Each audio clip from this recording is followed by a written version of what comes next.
Olá pessoal, vamos mais um vídeo sobre o livro Ao Passar das Caravanas Ciganas, da autora Valéria Sanches. Esse livro aqui, esse é o segundo vídeo, né, como eu falei para vocês. No primeiro vídeo eu apresentei minhas intenções com esses vídeos e apresentei também a nota da autora, né? Então quem não viu o primeiro vídeo, tá aí no canal, é só ver.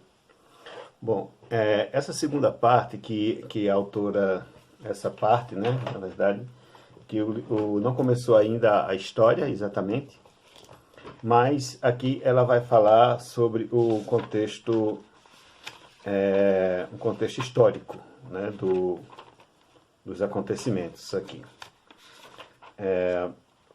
Bom, a autora começa falando sobre o significado da palavra cigana que aparece nos dicionários, né? Então são significados pejorativos, né? Que, por exemplo, como astucioso, embusteiro, ladino, errante, né? O Milvacite, né? Também nas entrevistas dele ele coloca que o dicionário também traz como ladrão. Então são esses significados que acontece que tem, né, no dicionário da língua portuguesa. Lembrando que esse livro foi escrito em 1986 para 1987, então muita coisa mudou. O Milvacite, em alguma entrevista dele aí, que eu já vi muita entrevista dele, mas uma delas ele afirma que ele teria conversado com o Aurélio Buarque de Holanda, que é quem escreve o dicionário da língua portuguesa, e teria feito essa reclamação, e o Aurélio teria prometido a ele que ia fazer a correção. Na pesquisa que eu fiz ontem, para ver como é que estava, né? Então, tem 7 significados da palavra cigano. Então, o primeiro vai dizer o seguinte, relativo ao povo cigano.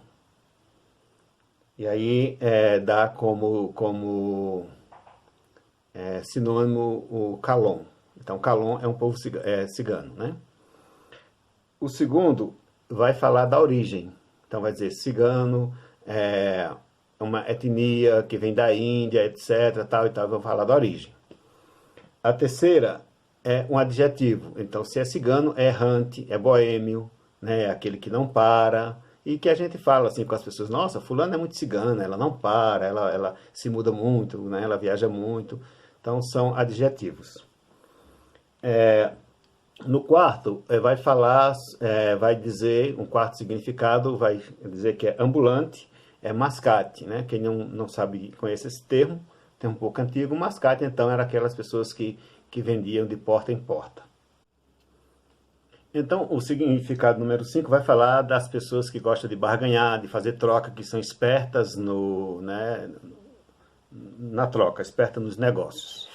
O sexto vai falar que também é chamado de cigano, aquele carneiro que no rebanho ele encabeça a turma, ele que direciona para onde o rebanho vai, o carneiro que vai na frente. Também é chamado de cigano, segundo o dicionário atual. E o sétimo vai dar o significado como romani, né, mais falando do povo, né?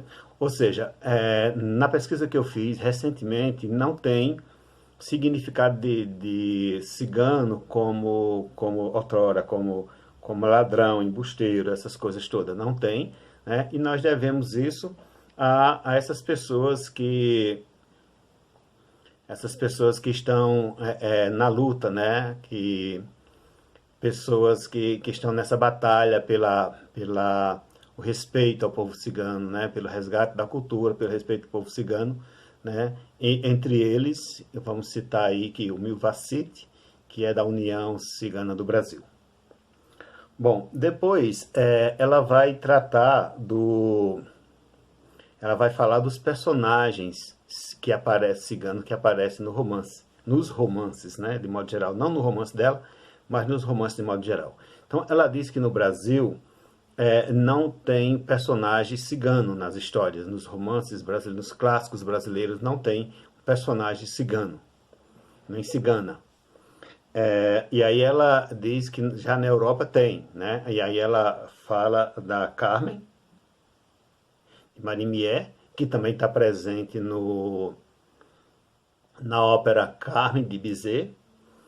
Fala de Esmeralda, do Victor Hugo, né, que está presente na obra O Corcunda, de Notre Dame. Fala também de A Cigana, do Leão Tolstói. Eu até procurei uma obra do Tolstói chamada A Cigana, não vi. Na obra dele intitulada Guerra e Paz, ele fala do povo cigano, mas como eu não li essa obra, né, então eu não sei. Só fiz essa pesquisa para ver, né? Estava atrás dessa obra dele chamada A Cigana. Ou A Cigana é uma personagem que está em uma das obras, talvez esteja nessa Guerra e Paz. E fala do cigano Melquíades, que está na obra 100 Anos de Solidão, do Gabriel Garcia Marques. E ela mostra também que os ciganos aparecem, né, tanto nas histórias como nas descrições lá na Europa, sempre como artistas de circo, músico, artesãos, né, muitas pessoas voltadas para a profissão. Inclusive, ela fala, numa parte mais anterior a isso, que o nome das etnias, elas estão ligadas a o que os ciganos fazem, né? Por exemplo, tem os caldeirastes, que faz caldeirões, né? Essas coisas assim, então tem relação a isso. Eu conheci na torre de TV, uma vez a gente foi fazer uma apresentação de dança cigana lá, e apareceu uma pessoa lá, se apresentou como cigana, e ela falou o nome da etnia dela, e tinha a ver com o povo que tinha a ver com domava cavalos. Ela falou, olha, você pode trazer o cavalo mais bravo que eu domo, porque meu povo é de domar cavalo. Aí falou o nome da etnia, no momento eu não me lembro, mas ela inclusive mora em Brasilândia. Bom, em outra parte, ela também fala sobre a falta de escritos sobre os ciganos, né? E ela, antes de tudo que eu falei, mas porque é muita coisa, eu não quis tratar aqui, que eu quero fazer um vídeo mais ou menos de 15 minutos, mas ela fala da relação dos ciganos, né, com os caldeus, né, uma coisa mais antiga, né, com naquela, vamos dizer assim, uma civilização pré-cigana, né, uma origem do cigano bem anterior até aos ciganos da Índia. Mas ela diz que existe uma falta de material escrito e ela ressalta a cigana espanhola, né, que é uma pesquisadora do povo cigano, uma cigana espanhola, que chama Agnes Urucay, que é também conhecida como cigana de Alicante. Alicante é uma cidade da Espanha, beira-mar, muito bonita, eu andei dando uma olhada nas fotos e tal, deu até vontade de conhecer. Fica perto de Valença, né? Fica ali naquele período entre Almeria e Valença. Então, é uma cidade beira-mar muito bonita.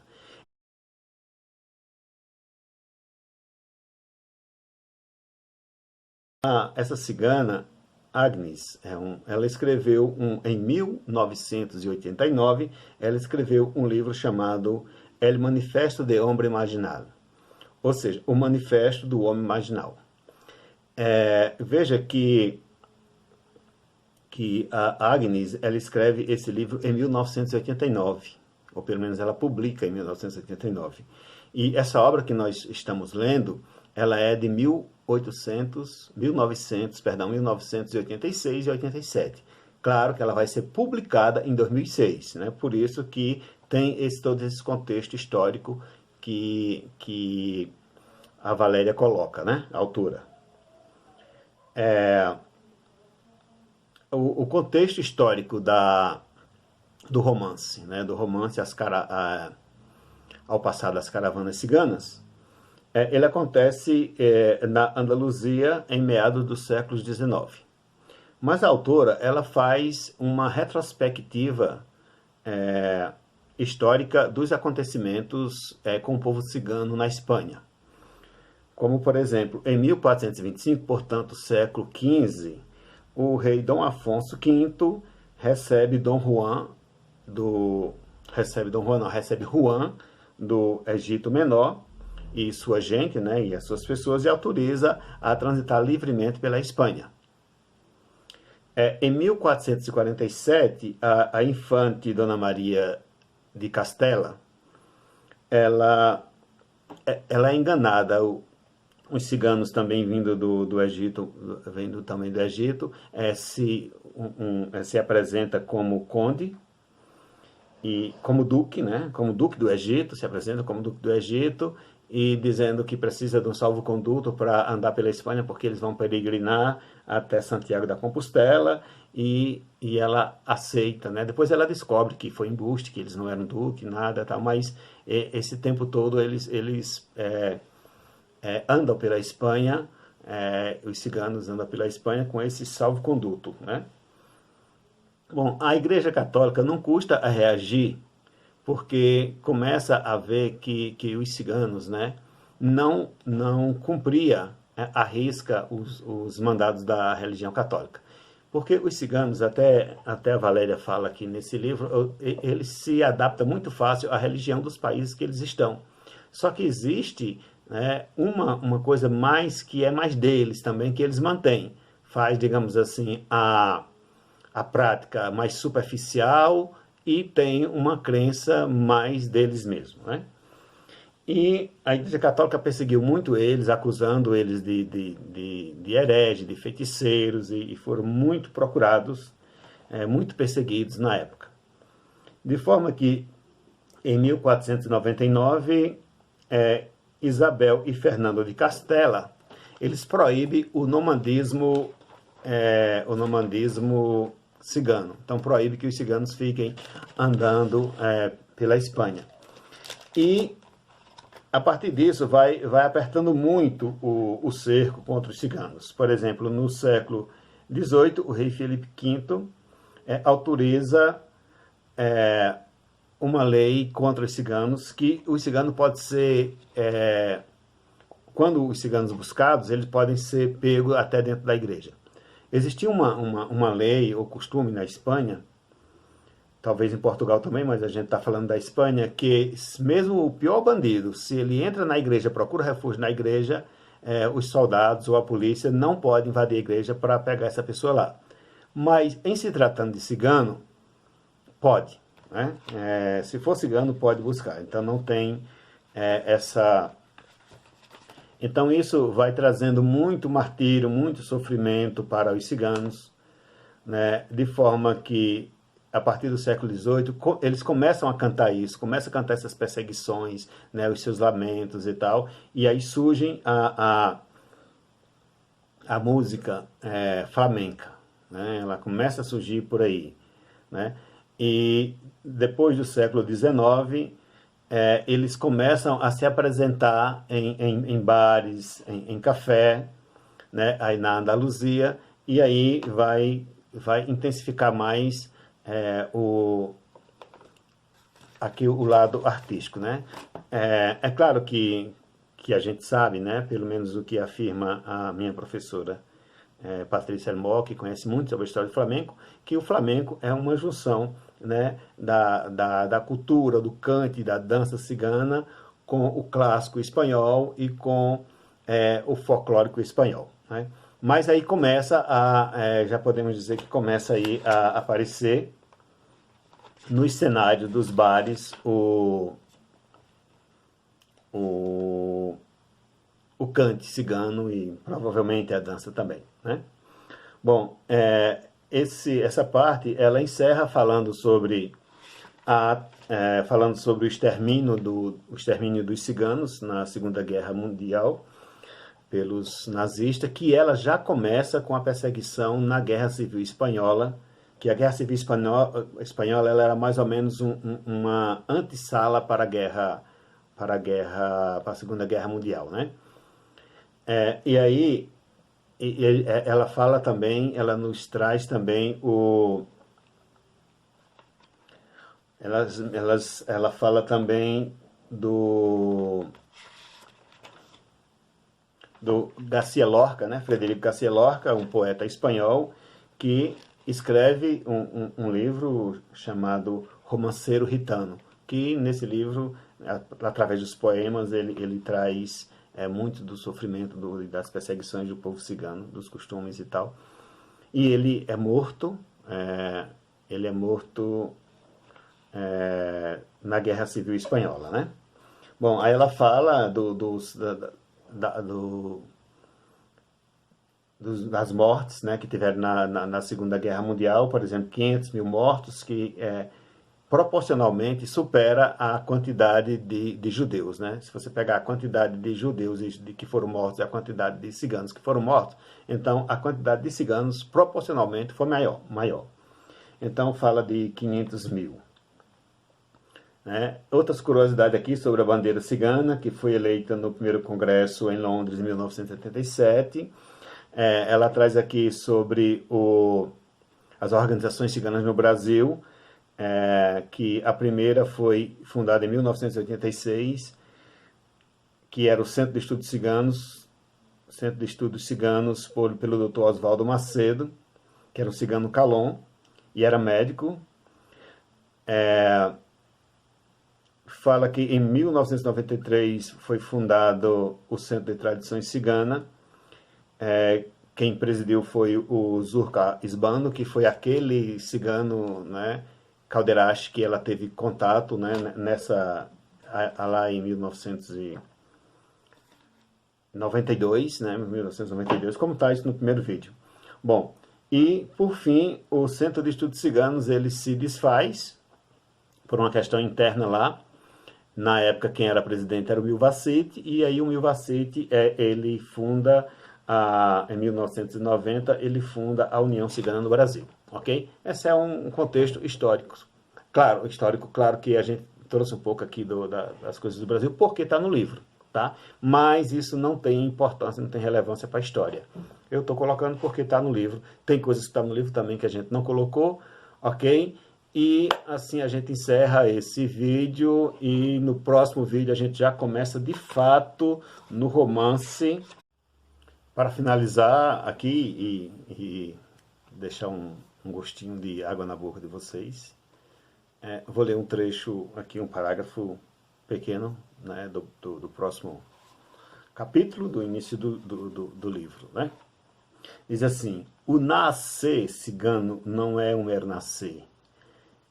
A cerimônia é cheia de joias, simbolizando a preciosidade da vida. Em prece, o pai Arden, chefe da tribo, a Deus me oferece. Erguendo-me em vestígio, volvi aos ares, de onde ao pouco adivinho. A sensação ainda existe em mim. A água me purificando o corpo e o fogo aquecendo os corações. Caliente pueblo gitano. Meu irmão de 3 anos também sorria ao me ver. Tinha os olhos grandes e negros, como os de papai.